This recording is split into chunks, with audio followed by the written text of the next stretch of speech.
মার্কেটের মধ্যে 2300 পয়েন্ট থেকে প্রায় 2800 পয়েন্টের একটা র্যালি রিসেন্ট আমরা দেখেছি। প্রায় 1400 পয়েন্টের র্যালি আমরা দেখেছি। মার্কেট এখন একটা কনসোলিডেশন ফেজের মধ্যে চলছে। তো মার্কেট যদি তার 24,500 এই সাপোর্টটা মেনটেন করতে পারে তাহলে কিন্তু মার্কেটের মধ্যে আমরা আরও বেশ ভালো কিছুটা মুভ দেখতে পারি।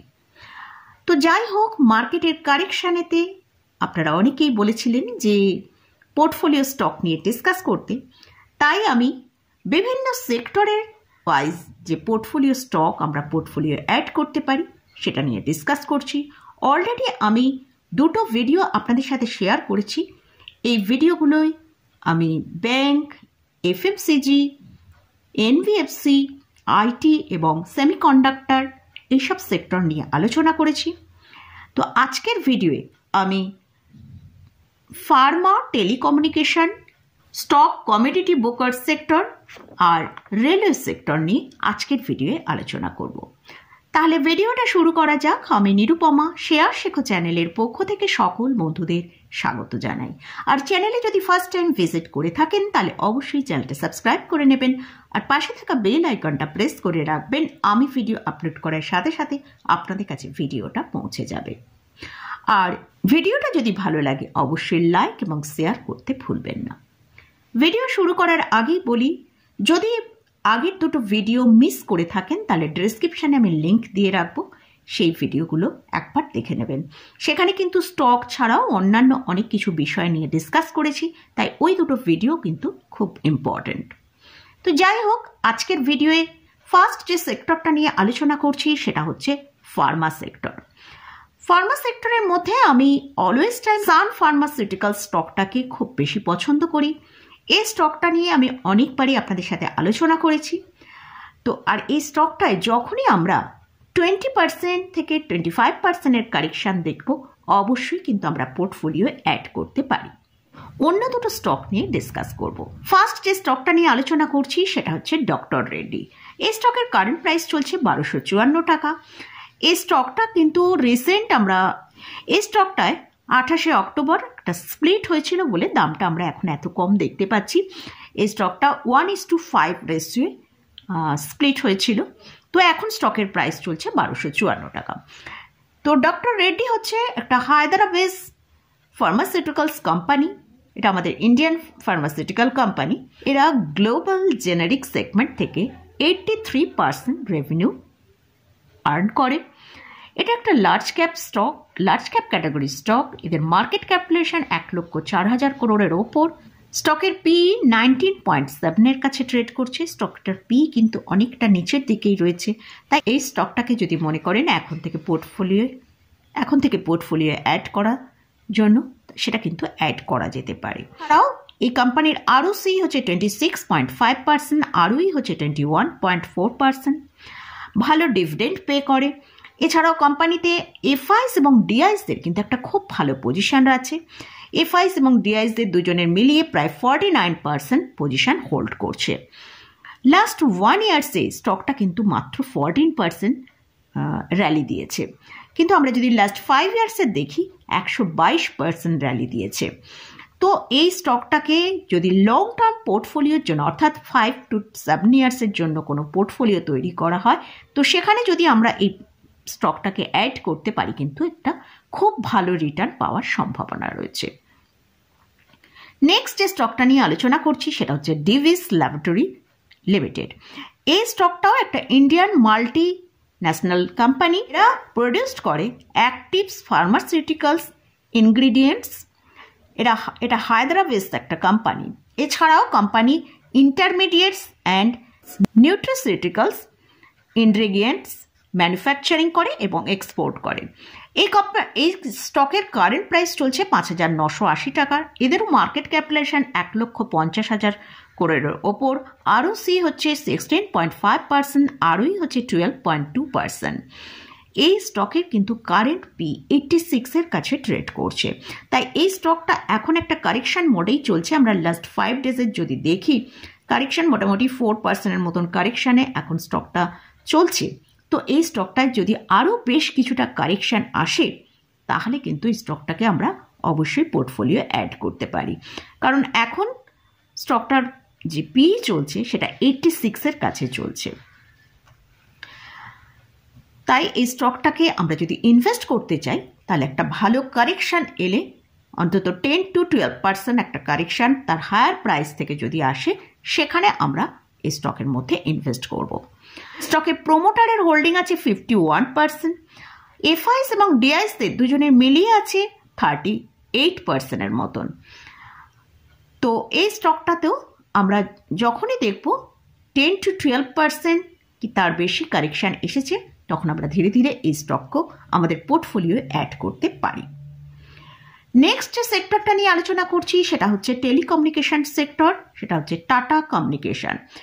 এই স্টকটা ম্যাক্সিমাম চার্ট যদি আমরা ওপেন করি, সেখানে আমরা দেখতে পাচ্ছি 996% র্যালি দিয়েছে। লাস্ট 5 ইয়ার্সে 354%, কিন্তু লাস্ট ইয়ার্সে যদি দেখি সেটা 4.68% র্যালি দিয়েছে। স্টকটা 52 উইক হাই হচ্ছে 2175, সেখান থেকে স্টকটা যে 52 উইক লো করেছিল সেটা হচ্ছে 1585, অর্থাৎ স্টকের ভেতরে একটা ভালো কারেকশান রয়েছে, সেটা হচ্ছে 20%-এর ওপরে। তাই এই স্টকটাকে আমরা এখন কিন্তু আমাদের পোর্টফোলিওয় অল্প অল্প করে অ্যাড করতে পারি, আর যদি আর একটু কারেকশান আসে সেখানেও কিন্তু আমরা অ্যাড করব। তবে এই স্টকটাকেও আমাদের 5 ইয়ার্সের পোর্টফোলিওর জন্যই কিন্তু অ্যাড করব, তাহলে কিন্তু আমরা একটা ভালো রিটার্ন আমরা এখানে দেখতে পাবো। আমরা যদি স্টকের ফান্ডামেন্টালের দিকে দেখি, 50,000 করোড়ের এদের মার্কেট ক্যাপিটালাইজেশন, আরওই হচ্ছে 65.2%, আরওই হচ্ছে 17.6%, কিন্তু স্টকের কারেন্ট যে পি চলছে একটু হাইতে আছে 62.2। তবে এই ইন্ডাস্ট্রিজের অন্যান্য স্টকের দিকেও যদি আমরা ফোকাস করি, সেখানে আমরা পিটা একটু হাই পাবো, কারণ টেলিকমিউনিকেশন ইন্ডাস্ট্রিজের পি একটু হাই হয়। এই টেলিকমিউনিকেশন সেক্টর থেকে সেকেন্ড যে স্টকটা নিয়ে আলোচনা করছি সেটা হচ্ছে রেলটেল কর্পোরেশন। এই company Indian railway safety system এবং train control operation, modernise, telecom, multimedia আর ন্যাশনাল ওয়াইড ব্রডব্যান্ড এবং ভিপিএন সার্ভিসের উপর কাজ করে। এছাড়াও সারা ভারতে এদের যে নেটওয়ার্ক পাস আছে সেটা 6000 স্টেশনের মাধ্যমে এরা নেটওয়ার্ক পাস করে। এই কোম্পানি একটা mid cap category stock, 14,134 crore এদের মার্কেট ক্যাপিটালাইজেশন, কারেন্ট পি চলছে 50-এর কাছে, এবং এই কোম্পানিটা অলমোস্ট একটা ডেট ফ্রি কোম্পানি। তো এই স্টকটাকেও আমরা আমাদের কিন্তু ওয়াচ লিস্টে পোর্টফোলিওর জন্য রাখতে পারি। নেক্সট যে সেক্টরটা নিয়ে আলোচনা করছি সেটা হচ্ছে স্টক কমোডিটি ব্রোকার সেক্টর। এই যে আমরা মার্কেটে ট্রেড করছি বা ইনভেস্ট করছি, তো এই সব ব্রোকার হাউসের মাধ্যমেই আমরা এক্সচেঞ্জের কাছে আমরা ট্রেড করতে পারছি। তো এক্সচেঞ্জের সাথে আমাদের মাঝখানে কিন্তু এই ব্রোকার হাউসরা কাজ করছে। তো এই স্টক কমোডিটি ব্রোকার সেক্টরের মধ্যে থেকে ফার্স্ট যে স্টকটা নিয়ে আলোচনা করছি সেটা হচ্ছে মতিলাল ওসওয়াল ফাইন্যান্স সার্ভিস। এটা একটা ডাইভার্সিফাইড ফাইন্যান্সিয়াল সার্ভিস ফার্ম। এই কোম্পানির নেটওয়ার্ক যারা 550টা সিটির বেশি জায়গায় কাজ করছে, এছাড়াও 2500টারও বেশি শহরে এদের বিজনেস লোকেশন অপারেট করছে। যে বিজনেস যে পার্টনারশিপরা রয়েছে তাদের সাথে এরা অপারেট করছে। এছাড়াও এদের 16 লক্ষেরও বেশি কাস্টমার রয়েছে। এদের ফান্ডামেন্টাল কিন্তু খুবই একটা স্ট্রং কোম্পানি। মার্কেট ক্যাপ হচ্ছে 59,000 করোড়ের ওপর, আরওই হচ্ছে 32.8%, আরওই হচ্ছে 20.7%। কারেন্ট প্রাইস চলছে 1000 টাকার কাছে। এদের কারেন্ট যে পি চলছে সেটা 17.7। এই স্টকটা লাস্ট 1 বছরে কিন্তু 234% র্যালি দিয়েছে। আগামী দিনেও কিন্তু এই স্টকে আমরা খুব ভালো পারফর্ম দেখতে পারবো, কারণ আমাদের ইন্ডিয়ার যত মানুষ তারা এই শেয়ার মার্কেটের সাথে জুড়বে, তত বেশি কিন্তু এইসব ব্রোকার হাউসগুলোর ডেভেলপ আরও বেশি হবে। তাই এইসব ব্রোকার হাউসগুলো কিন্তু অনেক বেশি তাদের পারফরমেন্সে ডেভেলপ করবে। তাই আমার মনে হয় পোর্টফোলিওয় অবশ্যই এইসব স্টক কমোডিটি ব্রোকার সেক্টরের উপর একটা স্টক পোর্টফোলিও থাকা দরকার। নেক্সট যে স্টকটা নিয়ে আলোচনা করছি এই সেক্টরেরই, সেটা হচ্ছে অ্যাঞ্জেল ওয়ান।